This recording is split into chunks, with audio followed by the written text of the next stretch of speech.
उस टाइम पे एकदम से हरियाणा के लोगों ने एकदम से सपोर्ट विड्रॉ कर दी।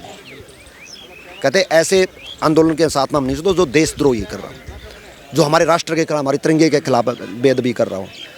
लेकिन और सारे के सारे रोहतक सोनीपत झज्जर ये पूरा हरियाणा के सारे जाट किसान फिर आगे खड़े हो गए। तो अगर ऐसे ही किसी ने यहाँ पे दो आंसू टपका दिए तो वो शंभू वाले नहीं, यहाँ से भी उठ के आ सकते हैं कोई। तो लॉ एंड एजेंसी को they can not take risk, ठीक है। और ये राजधानी यहाँ पे सब देशों के यहाँ पे राजनयिक भी हैं, सिस्टम चलता है। दिल्ली में आने के लिए किसान कोशिश कर रहे हैं, लगातार सरकार से मांग कर रहे हैं कि हमें एमएसपी आप दे दीजिए, एमएसपी पे आप गारंटी दे दीजिए। सरकार ने जो चौथी वार्ता हुई इसमें पीयूष गोयल जी ने ये भी कहा कि हम आपको दाल पर, हम आपको कपास पर, हम आपको एमएसपी गारंटी देते हैं, आपके लिए हम नेफेड बनाते हैं, एनसीसीएफ बनाते हैं। ये तमाम जो कमेटियाँ हैं, ये 5 साल का कॉन्ट्रैक्ट साइन हो जाएगा आपका। उसके बाद भी कहीं ना कहीं मनमुटाव की स्थिति अभी भी कायम है। मनमुटाव तो ऐसा है कि अगर जो है ना मानने को कोई तैयार तब हो ना। कहते 2 आदमी का झगड़ा हुआ, एक बोला बकरी के 2 थन, एक बोलता है 3 थन। जो 2 वाला देखा कि ऐसे तो मान नहीं रहा है, तो उसने कहा 3 वाले, जो 3 बोलने वाले को बोला चल दिखा देता हूँ। तो बकरी के पास लेके गया कि बोला देख गिन ले 2 हैं। बोला 2 तो जब होंगे जब मैं मानूंगा।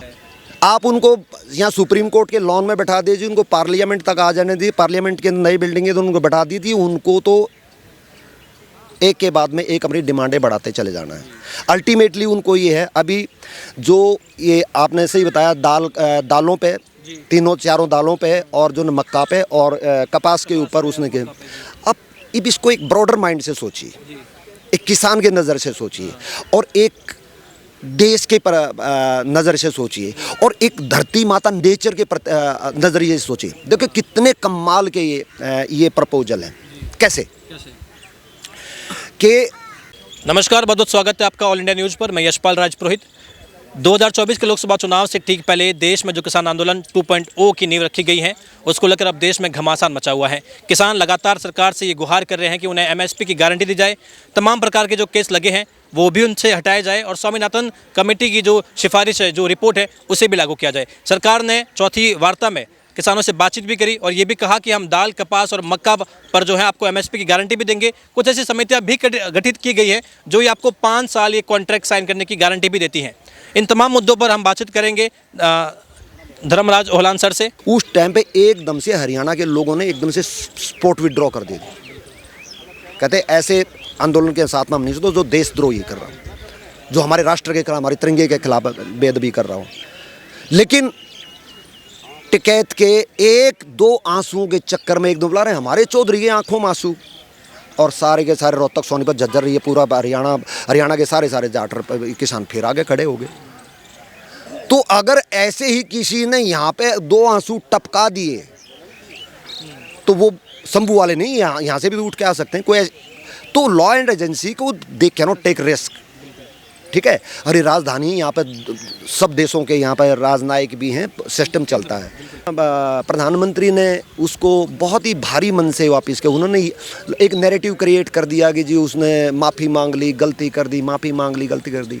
आप उनके वर्ड्स तो सुनिए ना, आपको आंसू आ जाएं। कितने भारी मन से उसने कहा कि मेरी तपस्या में कुछ कमी रह गई होगी, ठीक है, जिसके कारण मैं किसानों को इनके फ़ायदे समझाने में नाकाम नाकाम रहा। इसलिए मैं इसको सारे किसानों से माफ़ी मांगता हूं और जो है ना मैं इसको वापस ले रहा हूँ। वो दौर बीत गया, लगभग 26 महीनों के बाद हम फिर देख रहे हैं कि किसान आंदोलन 2.0 शुरू हो चुका है। हरियाणा और पंजाब के अंदर और वेस्टर्न यूपी में पूरा गन्ना है। हरियाणा और पंजाब के अंदर 2 ही तो फसलें आजकल मेन हो रही हैं। सब देखो गेहूँ धान की खेती ज़्यादा, और जी मक्का ना, ये सॉरी चावल। आपको ये पता है ये 2 ही फसल हैं जो सबसे ज़्यादा पानी कंज्यूम करती हैं। और वाटर टेबल आपको पता है पंजाब का और हरियाणा कहाँ चला गया? रेगिस्तान बनता जा रहा है जो है ना हमारे गाँव का। मैं हरियाणा से हूँ, रोहतक डिस्ट्रिक्ट से हूँ, मुझे पता खेतों के अंदर क्या हाल है, ठीक है। बंजर भूमि ना हो जाए कहीं, वो हो रही भाई। और बंजर तो एक चीज़ है, बंजर हो जाए तो भी चल जाए कोई नहीं, वो जहरीली होती जा रही जो है ना। जो उसमें जो पेस्टिसाइड है, जो इवन इसको खरपतवार को मारने के लिए, क्योंकि मजदूर तो है नहीं कि वो महंगा पड़ता है। जो पंजाब और हरियाणा में मैक्सिमम लोग जो जिसका भी 4-5 एकड़ की है होल्डिंग, उससे प्लस की है, वो कोई खेत में काम नहीं करता है। वो सारे के सारे बिहार से मजदूर आते हैं, ये झारखंड से आते हैं, गरीब लोग आते हैं, कुछ गाँव वहाँ के गाँव के आसपास के गरीब लोग होते हैं, उन्हीं को काम वही काम करते हैं, वही खेत में जाते हैं, वही पानी देते हैं, वही खाद डालते हैं, वही सब कुछ, तो दवाइयाँ वही ऐसे जो भी नेगेटिव इफेक्ट आने उनको होते हैं। तो उनके पास लेबर कॉस्ट उसने उठाया और एक स्प्रे कर दिया, सारी खरपतवार मर गई। अब जो वो अनाज लेके मंडी में जिसको दिया, आपने खाया, मैंने खाया, उसको थोड़ी ना पता है उसके अंदर क्या क्या डाला हुआ है। और वो एक पहली बात तो सरकार को ही इस चीज़ को देखना चाहिए कि ये चीज़ें बैन होनी चाहिए।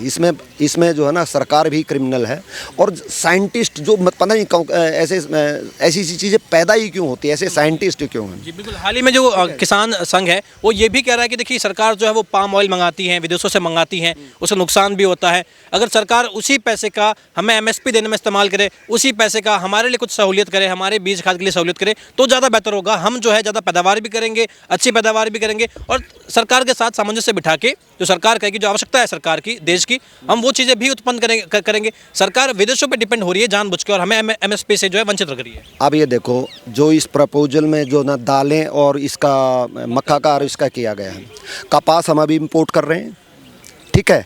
दालें अभी ऑस्ट्रेलिया से कितनी 1 लाख कितनी टन हमने वहाँ से इम्पोर्ट किया है, जो कि हम यहाँ, और हमारे गेहूं को हमारे को एक्सपोर्टर हमारे को जो है ना उसको बेचने, ये कह रहे हैं। हंगामा तो इसी बात का है ना कि सरकार गेहूं को और चावल को जो है ना वो बिक नहीं रहा है, किसानों के घर में पड़ा हुआ है।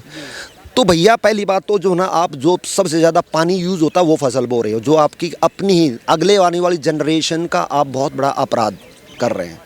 आप उनको नज़र से नज़र नहीं मिला पाओगे, आप वो काम कर रहे हैं, ठीक है। और सबसे बड़ी मालूम है आपको, जो ना ये दालों की जो भी फसलें होती है ना, ये आपकी नाइट्रोजन ज़मीन के अंदर इतनी छोड़ती है, वो इतनी पावरफुल आपकी ज़मीन को, इतनी हेल्थ ज़मीन की हेल्थ के लिए बहुत कमाल की चीज़ है वो, ठीक है। तो वो होगी तो आपकी पैदावार, दाल कितने आपके गेहूं से कम से कम भी 100 गुना मार्केट में ज़्यादा बिक रही है ना, सॉरी 10 गुना मार्केट में ज़्यादा बिक रही है, डिमांड भी है, एक्सपोर्ट भी किया जा सकता है। तो भाई आप इसी बात पे क्यों उड़े हुए हैं? यही तो कहा है ना, इसने इतना बढ़िया proposal, I am so happy with that.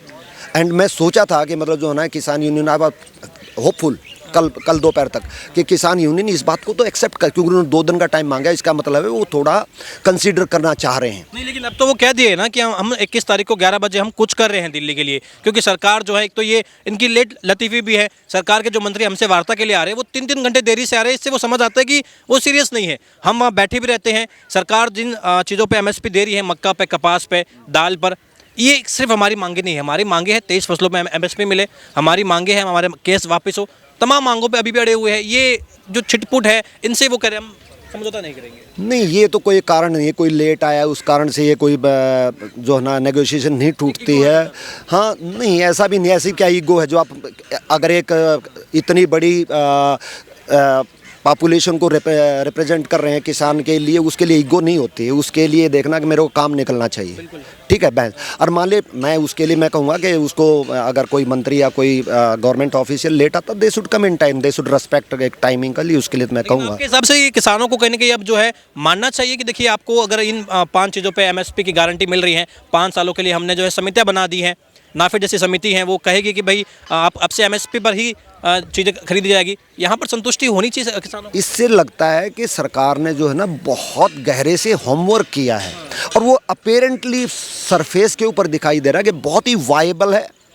सबसे बड़ी बात है कि जो किसान से जाने अनजाने जो क्रिमिनल एक्ट हो रहा है, वो पेस्टिसाइड डालना, उसमें खाद डालना, वो पानी को जहर करना, ज़मीन के पानी के टेबल को ख़त्म करना, अपने आने वाली जनरेशन के लिए जो है ना वो सब कुछ दोहन करके ख़त्म कर देना, ये सारी की सारे जो पाप हो रहा है जाने अनजाने में किसान से, वो पाप पहली बार ख़त्म हो जाएगा। दूसरी बात, आपको जो है ना फसल, कम मेहनत की फसलें वो उससे और फिर आप एक्सपोर्ट करेंगे, देश की इकोनॉमी और डेवलप होगी। जब देश, सबसे बड़ी बात है, देश समृद्ध है तो देश के अंदर रहने वाला हर बंदा समृद्ध है, ठीक है। ये प्रधानमंत्री ये भी कह रहे हैं कि देखिए धान की खेती हो गई, गेहूं की खेती हो गई, इन पर आप अड़े हुए हैं, आप चाहे तो फूल उगाइए, आप चाहे तो, प्रधानमंत्री बार बार कहते हैं कि आप अलग अलग चीज़ों की खेती भी कीजिए, एक्सपेरिमेंट कीजिए आप, वो हमें कहीं ना कहीं जो है हमारे काम भी आएगा, अच्छा मुनाफा भी होता है, हम उसे बाहर जो है निर्यात भी कर सकते हैं, ज़्यादा उसकी कहीं ना कहीं आपको जो है इस पर फ़ायदा भी मिलेगा। आप अड़े हुए हैं कि नहीं आपको धान ही उगाना है, आपको यही चीज़ करनी है, तो इस तरीके से काम नहीं चलता। बिल्कुल, ये बहुत ही अच्छा प्रपोजल है और उनको मान लेना चाहिए। बिल्कुल बहुत है। ये किसान के भी हक में है, हमारी ज़मीन के लिए भी हक में है, इन्वायरमेंट के लिए भी हक में है। आपने देखा अभी किसान में गांव में चले जाओ आप बरसात के टाइम पे, कोई भी आपको मेंढक नहीं मिलेगा। ज़्यादातर टर टर चारों तरफ से आवाज़ है, क्योंकि सब पेस्टिसाइड वगैरह सब मर चुके हैं। केंचुए नहीं है, झिंगुर नहीं है, इन्वायरमेंट इकोलॉजिकल बैलेंस बिल्कुल डिवास्टेड खत्म हो चुका है। एक इंटरेस्टिंग बात वो तो छोड़ दो आप, ये जो ना कपास वगैरह, मेरे गांव के अंदर, ये रोहतक डिस्ट्रिक्ट है बिल्कुल, यहाँ से 60-70 किलोमीटर 60 किलोमीटर, मेरे गांव में जो हम छोटे छोटे थे, कई हज़ार, एक नहीं कई हज़ार जामुन के पेड़ होते थे। आज एक भी कोई होगा तो मतलब अननोन पेड़ है। आज के दिन जामुन कितने रुपए बिक रही है? 200 रुपये किलो बिक रही है। और आज के अंदर हर तीसरा चौथा आदमी जो है ना डायबिटिक है, और डायबिटिक के लिए रामबाण है वो। और जामुन आप अपने हर डोल डोल के ऊपर भी बोले तो कितनी जामुन हो सकती है, लेकिन नहीं, गेहूँ ठोकना है, चावल धान ठोकना है, पानी आपके पास में है नहीं, जमीनें बंजर हो रही है। प्रधानमंत्री ये भी कह रहे हैं कि हाँ। जमीनें बंजर। तो वही मैं कह रहा हूँ कि जो वैसे तो करें बिजनेसमैन, तुम बिजनेसमैन क्यों नहीं हो सकते भाई? एक